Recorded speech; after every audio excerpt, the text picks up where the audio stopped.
पाहायला मिळते। Cameraman अरविंदसह Priyanka Gorad, ABP माझा, डोंबिवली।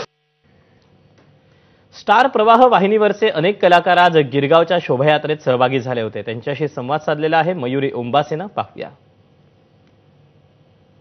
आता आपण आहोत रेश्मा शिंदे यांच्यासोबत। स्टार प्रवाहावर त्यांचा खरं तर एक नवीन सिरियल आलेली आहे आणि गुढीपाडव्याच्या शोभायात्रेत ते सहभागी झालेले आहेत। त्यांच्याकडनं जाणून घेऊया या यात्रेत सहभागी होऊन त्यांना कसं वाटतंय। ही पहिलीच यात्रा आहे का? नाही, माझी तिसरी यात्रा आहे आणि स्टार प्रवाह निमित्तच गिरगावच्या शोभायात्रेत यायला मिळतं, त्यामुळे खूप मजा आहे, जोश जल्लोष आहे आणि नवीन चैतन्य सगळ्यांच्या रक्तात सळसळलेलं असतं, तसं आमच्याही असतं, त्यामुळे खूप मजा येते आणि नेहमीच आपला मराठी सण, मराठी नवीन वर्षाची सुरुवात आणि गिरगावकरांसोबत ही ट्रीट आहे वेगळी।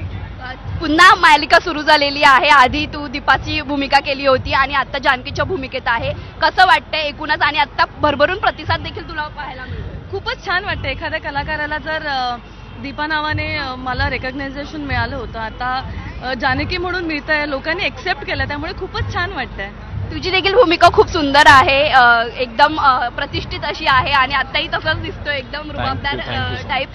तुझा हा पहिला गुढीपाडवा? हो, म्हणजे मी अगदी पहिल्यांदाच हा एक्सपिरियन्स घेतोय। म्हणजे मी दरवर्षी घरी असतो, माझ्या गुढी उभारणं वगैरे तो कार्यक्रम, पण आज हा पहिल्यांदा एक्सपिरियन्स घेतो आणि खूप छान वाटतंय।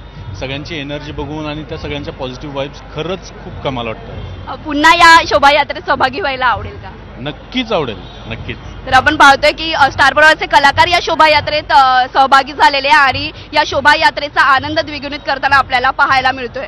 कॅमेरामॅन अनिल पवारसह मी मयुरी ओंबासे, एबीपी माझा, गिरगाव।